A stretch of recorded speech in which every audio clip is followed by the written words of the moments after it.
What's up, fellow Zam Jammers? I'm joined with Lorinda Pretorius today. She is English actually, but I mean that Pretorius really just makes me want to praat Afrikaans.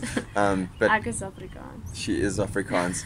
In this video, we're going to be doing the third Zam collab of 2019, where I ask these YouTubers, fellow South African YouTubers, a little bit about their channel, why they started it, what their vision is, and things like that. So stay tuned to this video if you want to find out more about that. And also hit the like button so long. And if you, subscribe. Yeah. If you don't want to by the end of the video, then you can undo it. But for now, you know, just do the things. Welcome to the video.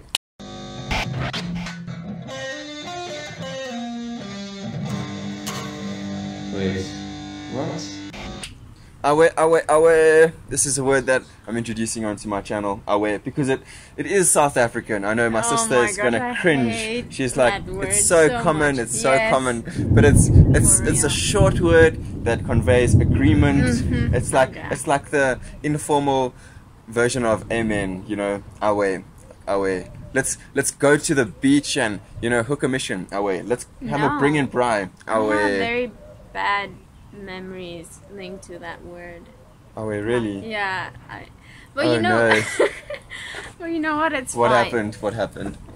I just feel like there's a certain type of person who you not like. I'm not referring to one specific person.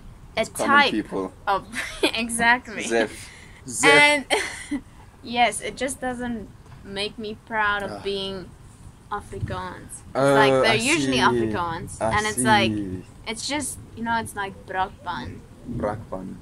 Well, the people from there. Yeah. I mean, maybe what I can do is, you know me, exactly. That's what I was looking for. Yeah. Okay. Lorinda, today I want to ask you some of the questions that, you know, answer.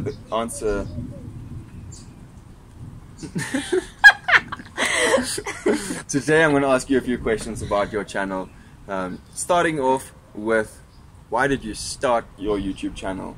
So I wanted to start a YouTube channel like since forever, probably like 7 years ago, but I never knew what I wanted to do it about. So like in the meanwhile, I've started many blogs, created many dramas.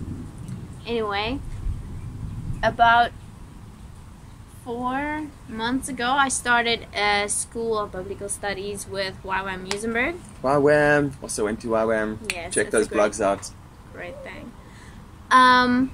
And like very relevant topics like just surfaced a lot, and people started talking to me, especially about things like homosexuality, sexuality in general, how to have godly relationships. What does the fear of God mean? Should we be scared of like Jesus coming back? And I realized these are all things that the church mention, but they don't really have a conversation about it. Yeah. They're like, don't have sex before marriage, but there's no conversation about how do we have a godly relationship as teenagers or young adults with hormones, you know? Like, where's the line? How, and is it the same for everybody? Like, so I just saw an opportunity, but I really heard God speaking to me that you can use this platform, like even if it's just one person watching, you can change someone's perspective, and if they don't agree, that's fine, but at least you have people thinking about these things and not just accepting the way society views it, or like disregarding the Bible because it seems hard and there's not a like practical Christianity. Yeah, sure, that's so true. Even with me on my channel, I feel like this angle might be a bit too high. Just want to fix your guys' angle over there. That probably is a bit better. With regards to having the ability to make a difference in even one person's life, or just being able to change one person's way of thinking, or to be a positive influence to one person, that has been something that's driven me through a lot. Because I mean, to be realistic, I started YouTube in 2016, and as much as my content started off like quite viral and getting to many people and making a difference, the difference that I wanted it to, I mean, since then it's been a lot harder to gain traction on YouTube some people say that 2016 was the last golden year on YouTube, where you could, you know, post some kind of content and expect a lot of viewership. So now it is really more for those people who really do what they do because they want to, and even if it is just impacting one person and not, you know, getting those thousands of views that you were maybe hoping for, you know, that's what it's about, for me at least. So I can relate to you on that point. That's awesome. Cool, man. Those people who want to inspire, you know, that's cool. Those are my people. That's awesome. And if I may ask, what equipment do you use to head up your YouTube channel? So equipment is the reason I didn't start it either, because I was like, I have nothing, this won't happen. I really like things being perfect, so it was not great. But fun fact, I found a camera in my house. It's an old video camera. Nice. I can show it. Yeah, show them. It's this camera. You know, it's like really old. It's actually pretty good, but you don't want to use it because it just looks so old. Like, who even uses this anymore? I can imagine, like, the father when the baby's turning For one. real, for our literally. generation. I like got videos from here when I was like 5. Oh, but it's HD. It's HD, so yeah, that's awesome. So I use this, Yeah. and because it's, I don't know, fancy for its time, the sound is pretty good. And then I use Final Cut Pro to edit, because that's what I like. I did the school video production also with YWAM, and that's where I learned how to edit. Like, that was a big investment, but so you got the software. Yes. Nice. It's worth it. Yeah, it's really worth it. It just helps a lot. But you can also use something like iMovie, which is free. It just takes quite a lot of space, but it's like perfectly fine. I've never used Final Cut Pro, although I've heard a lot of good things about it. I mean, on my channel I started with the free Windows equivalent of iMovie, should I say, but not half as good as iMovie. iMovie is awesome when it comes to, you know, basic editing. Especially now. Like, you can do a lot of things that you can do in Final Cut Pro on iMovie. Yeah, exactly. So for free software, that's awesome. Then afterwards I started using Adobe Premiere Pro. As a computer science student, it's a lot harder for me to convince myself to pay for software until I have the job to pay for it. So, I mean, I did use the cracked version of Adobe Premiere Pro for the better part of a year or two. But I mean, recently, it just, I don't know if it was a moral conflict I started having, but I mean, I was just starting to feel like, you know, how is God going to bless my work if I'm using cracked software? I honestly started to think that. And I started to think maybe those videos did well in the beginning because I was using Windows Movie Maker and it was honest. So, I mean, I started using the most amazing free software that I've ever come across for Windows, and that is DaVinci Resolve. It's amazing. I've heard of it. Oh, guys, like, I'm not going to get into the nerdy stats about it. I'll probably make a video about DaVinci Resolve later on in this daily vlog thing that I'm challenging myself to do. But it's great. It can handle as many things that I need it to handle. It exports in HD, great stuff. So yeah, man. And in response to your having to you know, having to have the good equipment or sufficient equipment. Now this is something that I like to talk to people about, because starting out as a YouTuber, the equipment that I had, it was my cell phone. Now it was a blessing from God, of course. It was a Samsung Galaxy Note 3 that I got for like 2,000 Rand, which is almost nothing. And it had a 4K camera on the one side and a 1080p front-facing camera, which is really good for a cell phone that came out in 2014, something like that, 2015. So that was awesome. I mean, but apart from that, Windows Movie Maker, and ultimately, I have been inspired by Casey Neistat. I don't know if you know who he is, but he's a vlogger from New York, married a South African lady, awesome for South Africa, employed a South African guy as his assistant for YouTube, awesome for South Africa. But I mean, his message is that it's the content that matters, and everything afterwards. Exactly. Yeah, I'm glad that you're agreeing with me. No, seriously, like, that's why I did, because like with the perfectionist thing, I was like, I don't want to do this, like, I need money to buy things.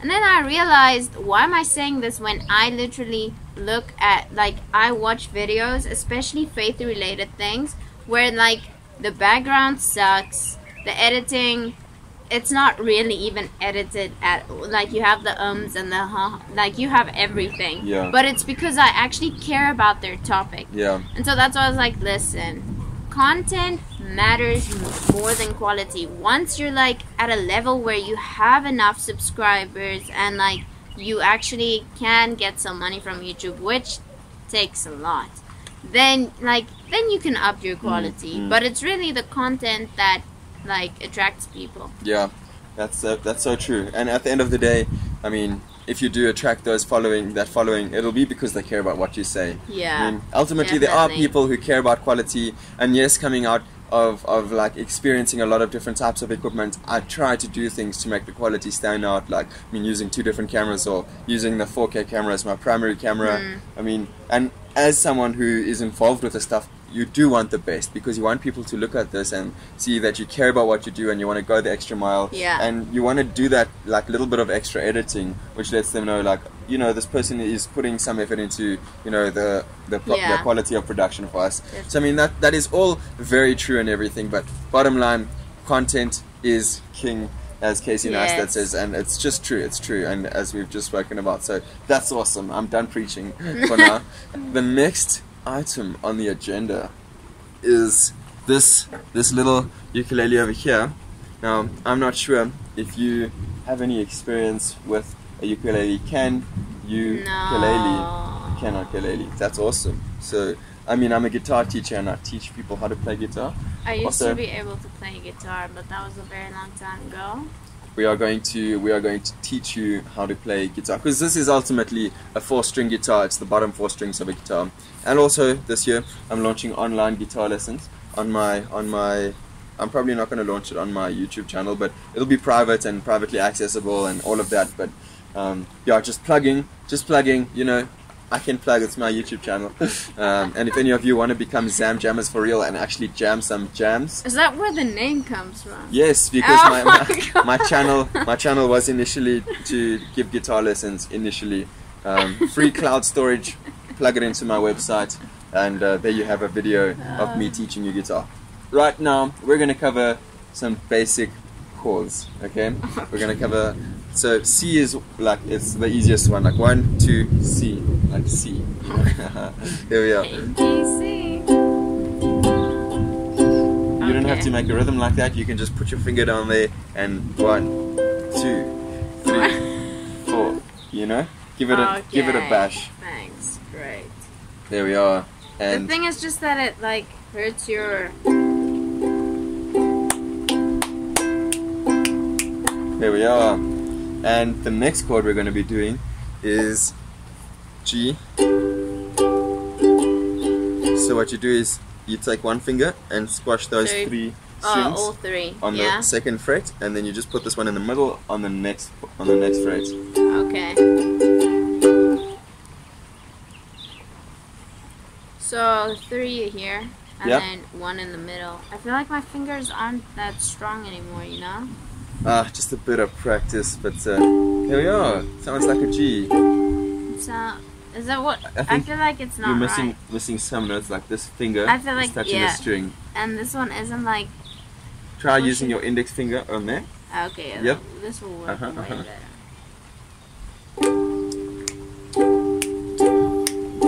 Okay. There we are. And then show me the C again. I feel like I should just stick to singing, but this is you can sing.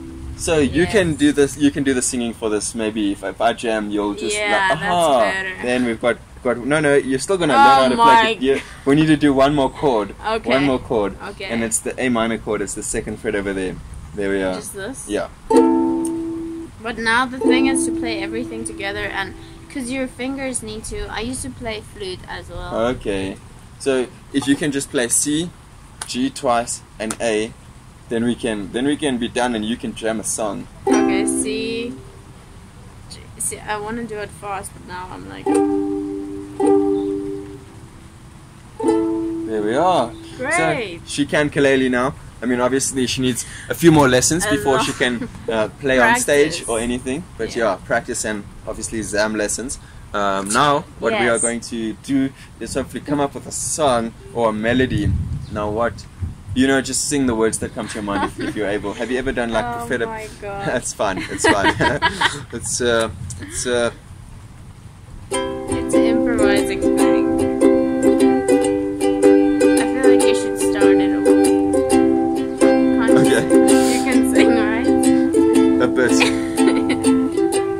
What are we singing about? That's the thing I'm trying to process. I'm like, what are we singing about? Light, And rain? we can't sing about not knowing what to sing about. That's like rookie mistakes, guys. Because that's always the first idea that comes to my mind. You know, writing is okay. I've written a song before, but it's not this easy. Or like I've written a song. Sometimes it is this easy. Okay, Sometimes well, I'm happy. it's like we just need a melody first. So dun dun da da da dun dun dun dun da da da dun dun dun da da da dun dun dun no dun dun dun dun dun dun dun dun dun. I'm so out. I hope you guys are enjoying my painfully bad notes.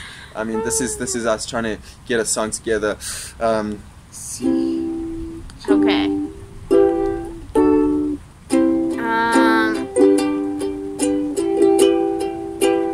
I'm looking at like my things that I know.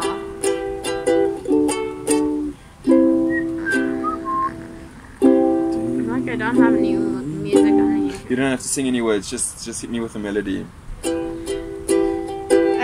I'll do it. Okay, just do it.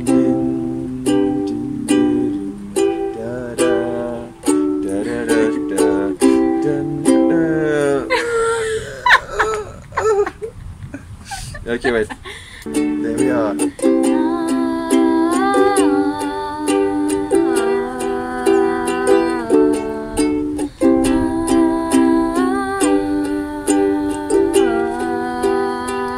We're sitting in the rain.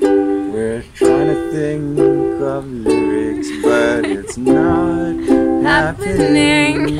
No, we're just failing so dismally. There we are.